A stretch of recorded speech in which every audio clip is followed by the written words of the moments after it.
fatigue chronique, difficulté de concentration, troubles du sommeil, trous de mémoire fréquents et épuisement émotionnel?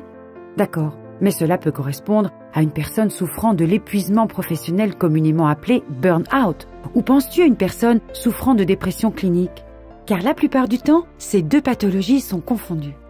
Le burn-out désigne un état négatif d'épuisement émotionnel, physique et mental causé par un stress excessif et l'incapacité d'y faire face. La dépression, quant à elle, se définit comme un trouble de l'humeur caractérisé par des sentiments persistants de tristesse, de vide et de désespoir. Les symptômes du burn-out et de la dépression se chevauchant largement, il est souvent difficile de les distinguer. Or, confondre l'un et l'autre peut être très préjudiciable, surtout lorsqu'il s'agit d'administrer un traitement. Avant de commencer, n'oublie pas que ces vidéos sont uniquement destinées à des fins éducatives et qu'il ne faut donc pas utiliser ces informations pour établir un autodiagnostic.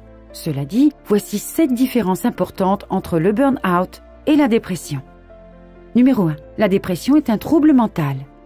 Bien que le burn-out soit un grave problème de santé mentale, contrairement à la dépression clinique, il n'est pas reconnu par l'American Psychological Association comme un trouble mental pouvant être diagnostiqué. En effet, il ne présente pas ce que les psychologues appellent les 4 D de la normalité: déviance, dysfonctionnement, détresse et danger, qui sont tous des symptômes caractéristiques pour qu'un état psychiatrique soit considéré comme une maladie mentale. S'il est vrai que le burn-out crée des dysfonctionnements et peut nous causer beaucoup de détresse, il ne constitue pas une menace aussi grave pour notre santé mentale que la dépression. En effet, le burn-out ne présente que 3 symptômes cliniques identifiables: l'épuisement, le cynisme et l'inefficacité. En revanche, il faut souffrir d'au moins 5 des 9 symptômes cliniques et cependant au moins 2 semaines pour qu'un diagnostic de dépression soit posé. Numéro 2. La dépression est plus générale. Est-ce que cela t'aide à oublier tes problèmes si quelqu'un essaie de te remonter le moral? Cela peut fonctionner pour le burn-out, mais pas pour la dépression. La dépression est plus générale que l'épuisement émotionnel. Le burn-out est causé par des périodes prolongées de stress extrême, généralement liées au travail ou aux études, mais les effets psychologiques négatifs que nous ressentons disparaissent généralement une fois le facteur de stress éliminé. La dépression, en revanche, est beaucoup plus envahissante parce qu'elle imprègne non seulement notre vie scolaire ou professionnelle, mais aussi notre vie sociale, notre vie familiale et même le plaisir que nous procurent nos propres passe-temps et centres d'intérêt. Numéro 3. La dépression n'a pas toujours de facteur déclenchant. Qu'est-ce qui déclenche le burn-out? Comme nous l'avons dit précédemment, l'épuisement émotionnel est plus susceptible de se produire au début de situations très stressantes. Il s'agit souvent d'un environnement scolaire ou professionnel.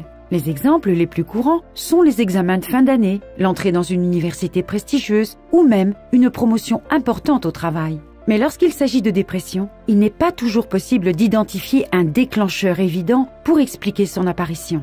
Numéro 4. La dépression érode l'estime de soi.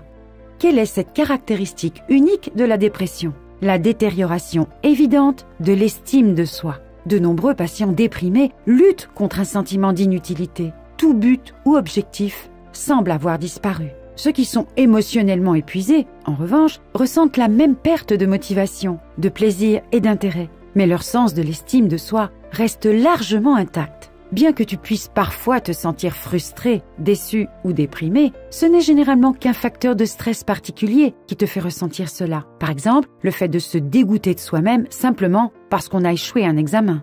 Numéro 5. La dépersonnalisation est fréquente en cas de burn-out. La dépersonnalisation est un sentiment persistant de détachement de soi. Elle survient parce que les personnes qui luttent contre l'épuisement émotionnel ont atteint leurs limites physiques, mentales et émotionnelles et ont maintenant du mal à fonctionner normalement. Lorsque tu as travaillé si dur pendant si longtemps, te traitant davantage comme une machine inarrêtable en quête de productivité que comme un véritable être humain avec des besoins, tu commences à perdre le contact avec toi-même. Tu ne te sens plus toi-même et tu deviens insensible aux émotions, tant tu as été submergé par le stress. Numéro 6. Le burn-out se développe par étapes. Sais-tu que le burn-out se développe en 5 étapes principales? Les études les nomment par ordre croissant de gravité. La phase de l'euphorie, l'apparition du stress, le stress chronique, le burn-out et le burn-out chronique. En revanche, en ce qui concerne la dépression, il n'y a pas de stade, car la dépression ne se développe pas de manière linéaire ou progressive. Certaines personnes peuvent avoir un épisode dépressif qui ne dure que quelques semaines, aller bien pendant des années, puis se sentir à nouveau déprimé, tandis que d'autres luttent contre la maladie pendant la majeure partie de leur vie, semblant aller mieux, pour ensuite empirer à nouveau. Et numéro 7, le burn-out est plus facile à traiter. Enfin, et c'est peut-être le plus important, le burn-out n'étant pas un trouble mental, il est beaucoup plus facile à traiter que la dépression. Pour les problèmes de burn-out, un thérapeute pourra te conseiller quelques changements simples dans ton mode de vie, comme dormir plus tôt, commencer à prendre soin de toi, te fixer des limites ou apprendre à mieux gérer ton temps. En fonction de la gravité de l'épuisement émotionnel, tu commenceras probablement à voir des améliorations en l'espace de quelques semaines.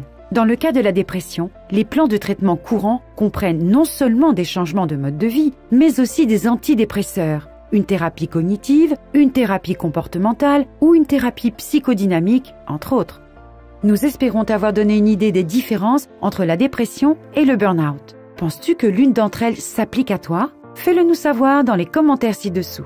Et si tu as trouvé cette vidéo utile, n'oublie pas de liker, de t'abonner à la chaîne et de la partager avec ceux qui pourraient en avoir besoin. Et comme toujours, merci de nous avoir regardés.